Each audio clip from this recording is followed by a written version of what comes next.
नमस्कार, welcome to nursing smart. Nursing smart के YouTube channel पर एक बार फिर से आप सभी लोगों का स्वागत है। इस छोटे से सेशन में हम देखने वाले हैं नॉर्सेट 2022 के लिए और कुछ प्रोबेबल क्वेश्चंस करंट अफेयर्स से जो कि एप्टीट्यूड में मोस्ट प्रोबेबल हैं। तो चलिए बिना समय गंवाए शुरू करते हैं आज का ये सेशन। सबसे पहला क्वेश्चन है, भारत के मुख्य न्यायाधीश chief justice of India CJI जिनको बोलते हैं, चीफ जस्टिस ऑफ इंडिया किनको नियुक्त किया गया है? तो CJI से रिलेटेड क्वेश्चंस जो हैं इम्पोर्टेंट होते हैं। अब और ज़्यादा इम्पोर्टेंट क्यों हो जाता है? क्योंकि रिसेंट में ही चीफ जस्टिस ऑफ इंडिया को नियुक्त किया गया है, नए चीफ जस्टिस ऑफ इंडिया को, तो आपको स्वाभाविक तौर पर उनका नाम पता होना चाहिए। तो नए चीफ जस्टिस ऑफ इंडिया कौन हैं? आप नाम सुन रहे होंगे, UU ललित। पूरा नाम देखें तो क्या नाम है उनका? उदय उमेश ललित। उदय उमेश ललित।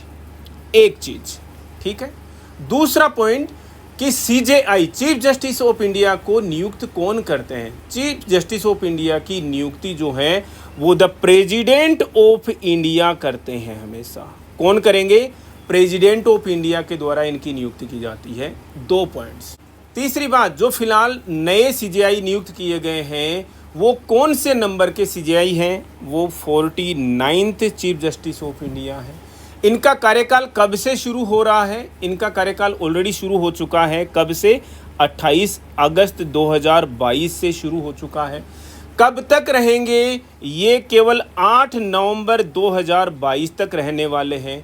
अगर इन्हें कोई एक्सटेंशन नहीं दी जाती है तो ये भारत के CJI इतिहास में आज तक के लिए सबसे कम समय के लिए रहने वाले CJI हो जाएंगे। यानी शॉर्टेस्ट टर्म के CJI होंगे श्री UU ललित, जो कि 49th CJI हैं। 8 नवंबर 2022 को रिटायर भी हो जाएंगे। तो हमारे हिसाब से ये क्वेश्चन जो है वो बहुत ही ज़्यादा इम्पोर्टेंट बन जाता है। नेक्स्ट क्वेश्चन इज, गेम्स में हाईएस्ट अवार्ड कौन सा होता है? भारत में जो गेम्स हैं, स्पोर्ट्स में सबसे हाईएस्ट अवार्ड, अगर किसी को अवार्ड देना है, कोई ज़्यादा अच्छा खेल रहा है, अच्छी परफॉर्मेंस दे रहा है, तो हाईएस्ट अवार्ड से नवाजा जाएगा। और हाईएस्ट अवार्ड जो है वो भारत में कौन सा है?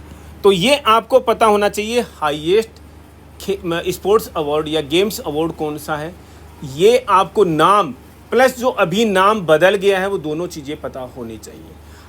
हाईएस्ट गेम्स अवार्ड कौन से हैं? खेल रत्न अवार्ड। ये पहली बात पता होने चाहिए। खेल रत्न अवार्ड जो है हाईएस्ट है। लेकिन क्या ये इन्हीं नामों से जाने जाते हैं क्या? जी नहीं, इन्हें पहले राजीव गांधी खेल रत्न अवार्ड से जाना जाता था। राजीव गांधी खेल रत्न अवार्ड। लेकिन अब इनका नाम चेंज होकर के क्या कर दिया गया है? हमारे देश के विख्यात हॉकी प्लेयर मेजर ध्यानचंद के नाम पर इन खेल रत्न का अवार्ड का नाम जो है बदल दिया गया है। और क्या रख दिया गया है? मेजर ध्यानचंद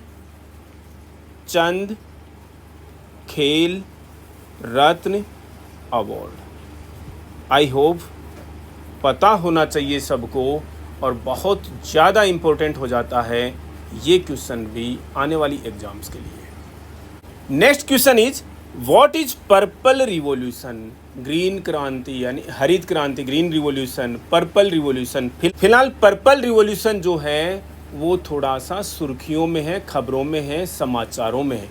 पर्पल रिवॉल्यूशन किस लिए है?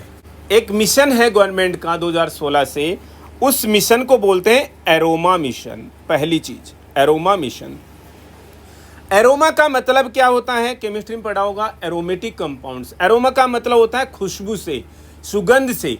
तो जो एरोमा किसकी भी प्लांट से, एरोमेटिक प्लांट से हैं, उनकी खेती को बढ़ावा देने के लिए, एरोमेटिक प्लांट्स की खेती को बढ़ावा देने के लिए। और वो एरोमेटिक प्लांट्स कौन से? Lavender plants. लवेंडर खुशबू का नाम लिखा हुआ आता है, आप देखते हो काफ़ी परफ्यूम्स पर, सेंट्स पर, लवेंडर प्लांट्स। तो लवेंडर प्लांट कोई अकेला नहीं है। खुशबूदार प्लांट्स जो होते हैं बहुत सारे, तो उनको ग्रुप करके लवेंडर प्लांट्स बोल दिया है। लवेंडर प्लांट्स की खेती को, कल्टीवेशन को बढ़ावा देने के लिए ये जो रिवॉल्यूशन जो है वो लाया गया है। कौन लेकर के आया है? हमारी यूनियन मिनिस्ट्री यानी केंद्र सरकार का जो एक मंत्रालय है, कौन सा? Science and technology. Science and technology, अगर हिंदी में बोलते हैं तो विज्ञान एवं प्रौद्योगिकी मंत्रालय जो है वो इसको लेकर के आया है। शुरुआत कहाँ से की है? स्पेशली फोकस कहाँ पर है? लेवेंडर प्लांट्स कहाँ पर है? J&K में।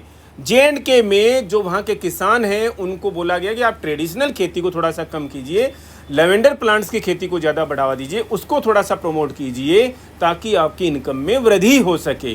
तो उसके लिए गवर्नमेंट ने जो रिवॉल्यूशन शुरू किया है उसको पर्पल रिवॉल्यूशन का नाम दे दिया गया है। और यहीं पर जो हमारा एक नेक्स्ट क्वेश्चन हो रहा है, अरोमा मिशन क्या है? अरोमा मिशन और पर्पल रिवॉल्यूशन जो है वो एक दूसरे के सिनोनिम आप मान सकते हो, क्योंकि अरोमा का मतलब है एरोमेटिक प्लांट से यहाँ पर है, खुशबूदार प्लांट से यहाँ पर है। वो उनकी खेती को बढ़ावा देने के लिए, उनकी कल्टीवेशन को बढ़ावा देने के लिए, प्रमोट करने के लिए, इसको बढ़ावा देने के लिए केंद्रीय मंत्रालय जो साइंस एंड टेक्नोलॉजी का मंत्रालय है उसके अंडर में एक डिपार्टमेंट आता है।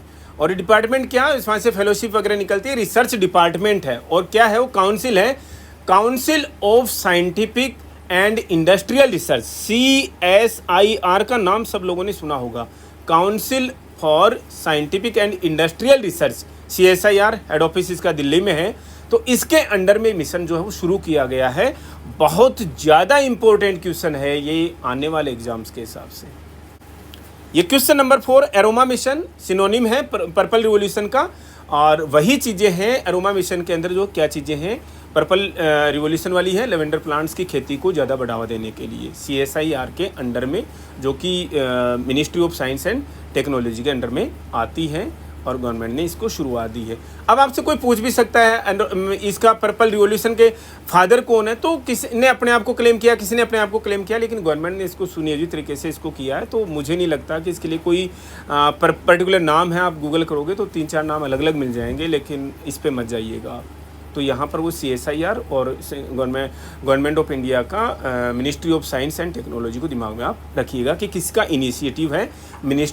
Union ministry of science and technology का ये इनिशिएटिव है। नेक्स्ट क्वेश्चन है, Martand sun temple is located, यानी मार्तंड सन टेम्पल। सबसे पहली बात, ये मार्तंड का मतलब क्या होता है? मार्तंड का मतलब है सूर्य, यानी कि सूर्य देवता का ये सिनोनिम है, पर्यायवाची एक तरीके से। मार्तंड सन टेम्पल, ऑब्वियस सी बात है, आपको यहाँ पर भी देखने को मिल गया। मार्तंड क्या है? वो सूर्य मंदिर है एक तरीके से ना, यानी सूर्य देवता का मंदिर है।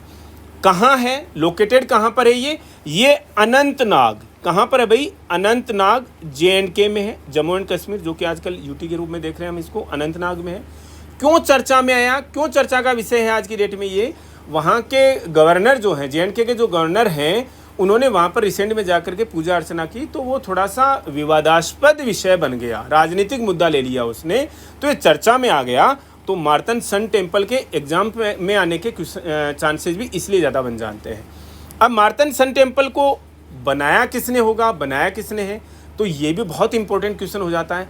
तो इसका निर्माण जो है वो किसने किया? ललितादित्य मुक्तपिदा, अलग सा नाम है भाई, मुक्तपिदा। इन्होंने किया, लगभग 8वीं सेंचुरी में इसका निर्माण किया था, और ललितादित्य मुक्तपिदा ने इसका निर्माण किया और इसको डिमोलिश कर दिया एक मुगल राजा ने, सिकंदर शाह मीरी ने इसको डिमोलिश कर दिया था। तो अब इसको एक तरीके से नेशनल इम्पोर्टेंस का, J&K के लिए नेशनल इम्पोर्टेंस का सब्जेक्ट जो है वो चिन्हित कर दिया गया है, डिमार्क कर दिया गया है, इसलिए चर्चा में है। मार्तंड का मतलब भी वही समझ लेना, सूर्य देवता से है। और ये मंदिर कहाँ पर है? अनंतनाग J&K में, Jammu and Kashmir. Next question देखते हैं, in which state world's largest floating solar power plant is set to build, यानी कि दुनिया का सबसे बड़ा solar plant, floating solar plant जो है वो कहाँ बनाया जाना है, कहाँ के लिए प्रपोज्ड है, लगभग होगा। और ये निश्चित ही दुनिया का सबसे बड़ा जो सोलार प्लांट होगा, प्रपोजल में दुनिया का सबसे बड़ा है। तो इसमें आपका कंफ्यूज होने की जरूरत नहीं है कि सर अभी तक बना नहीं, अंडर कंस्ट्रक्शन है, तो ये दुनिया का सबसे बड़ा कैसे बोल दिया। क्वेश्चन आ रहे हैं इसको लेकर के अभी भी, तो आपको दिमाग में भी ये रखना है। अब दुनिया का सबसे बड़ा फ्लोटिंग सोलार प्लांट जो है वो कहाँ पर? खांडवा का नाम आप सुनते होंगे, खांडवा एक भाषा का नाम भी है। खांडवा कहाँ पर है? ये MP में है, MP में खांडवा। और कहाँ पर? एक डैम है और उसका नाम क्या है? ओमकारेश्वर डैम। ओमकारेश्वर डैम के ऊपर ये बनाया जाना है, बन रहा, अंडर कंस्ट्रक्शन है। और ये ओमकारेश्वर डैम जो ऑब्वियस सी बात है किसी नदी के ऊपर है, तो ये नदी का नाम है नर्मदा रिवर के ऊपर ये है। क्या इसकी कैपेसिटी होगी, क्या कितनी ऊर्जा का ये उत्पादन करेगा? 600 मेगावाट की इसकी जो है वो कैपेसिटी होगी। 600 मेगावाट बिजली जो है ये पैदा करेगा। एट प्रेजेंट में भारत का सबसे बड़ा प्लांट कौन सा है, सोलार प्लांट कौन सा है, वो कहाँ पर है? ये है तेलंगाना में। कहाँ है भाई? तेलंगाना में। तेलंगाना में कहाँ पर? रामागुंडम। तो ये दिमाग में रखना।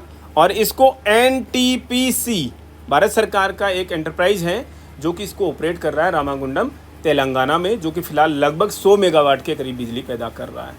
एग्जाम के हिसाब से इंपॉर्टेंट बन जाता है 600 मेगावाट वाला, जो कि दुनिया का सबसे बड़ा होगा, विश्व का सबसे बड़ा होगा। कहाँ बनाया जाएगा? नर्मदा रिवर के ओमकारेश्वर डैम पर। कहाँ पर है ये? खांडवा डिस्ट्रिक्ट, MP में। तो ये चीज़ें आपको पता होनी चाहिए। एक और क्वेश्चन देखते हैं। Padang which was announced as a national monument is located in which country? National monument जो है वो अनाउंस किया गया पदांग को, कौन से देश में है? ये है एक ऑब्वियस सी बात है, जो चीज़ें हमारे लिए हमारे से संबद्ध होती है, हमारे देश से हाल ही में चर्चा का विषय रही है, ऐसे क्वेश्चन ज़्यादा आने के क्वेश्चन चांसेस जो हैं बन जाते हैं। हम वही क्वेश्चन आपको बता रहे हैं जिनके अवसर हैं, अदरवाइज कोई अनुमान नहीं लगा सकते कि भी कौन सा क्वेश्चन आ ही जाएगा। तो पदांग जो है वो नेशनल मोन्यूमेंट डिक्लेयर की अनाउंस किया गया है। कौन से कंट्री में? सबसे पहली बात पता होना चाहिए, सिंगापुर में है। बहुत ही ज़्यादा ग्रीन और ओपन स्पेस है। जो लोग सिंगापुर जाते हैं वो लोग यहाँ पर पक्का ही घूम करके आते हैं। तो लेकिन ये हमारे लिए चर्चा का विषय कैसे है, हमारे लिए, मतलब हम एग्जाम के हिसाब से इसको इम्पोर्टेंट क्यों कंसिडर कर रहे हैं?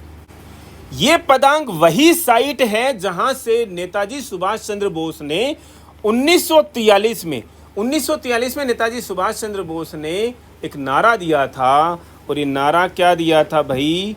दिल्ली चलो। ये नारा दिया गया था नेताजी सुभाष चंद्र बोस के द्वारा 1943 में, इसी जगह से पदांग, सिंगापुर से। तो ये क्वेश्चन जो है, और इसको पदांग को है वो नेशनल मोन्यूमेंट जो है अनाउंस कर दिया गया है सिंगापुर के द्वारा। बहुत ज़्यादा इंपॉर्टेंट हो जाता है क्वेश्चन भी। एक क्वेश्चन और देखते हैं। Which country hosted the bilateral air exercise named उदार शक्ति? आपने देखा होगा कि काफ़ी बार समाचारों में रहती है एक बात कि भारत देश ने पर्टिकुलर कंट्री के साथ में युद्धाभ्यास किया, या उस कंट्री ने भारत में आकर के 4 दिन, 2 दिन, 3 दिन उसकी थल सेना ने, वायु सेना ने या जल सेना ने युद्धाभ्यास किया। तो एक तरीके से एयर एक्सरसाइज का नाम दिया गया उदार शक्ति को। ये एक्चुअली एयर का युद्धाभ्यास था। तो कौन से कंट्री के साथ में मिलकर के किया गया? ये मलेशिया के साथ में किया गया। पहली बात, यहाँ पर होस्ट का नाम लिखा गया, इसका मतलब वहीं पर हुआ, ये भी चीज़ आपने दिमाग में रख लीजिएगा। तो मलेशिया ने इसको होस्ट किया, इसका मतलब हमारे से रिलेटेड क्यों है? क्योंकि इंडियन एयरफोर्स IAF ने उनकी एयरफोर्स के साथ में मिलकर के ये युद्धाभ्यास किया, जिसको नाम दिया गया उदार शक्ति। ये 4 दिन के लिए युद्धाभ्यास था। बहुत ज़्यादा इंपॉर्टेंट क्वेश्चन है हमारे हिसाब से। बने रहिए हमारे साथ, कुछ और ऐसे ही क्वेश्चंस के लिए मिलते हैं नेक्स्ट अपडेट के साथ। Thank you.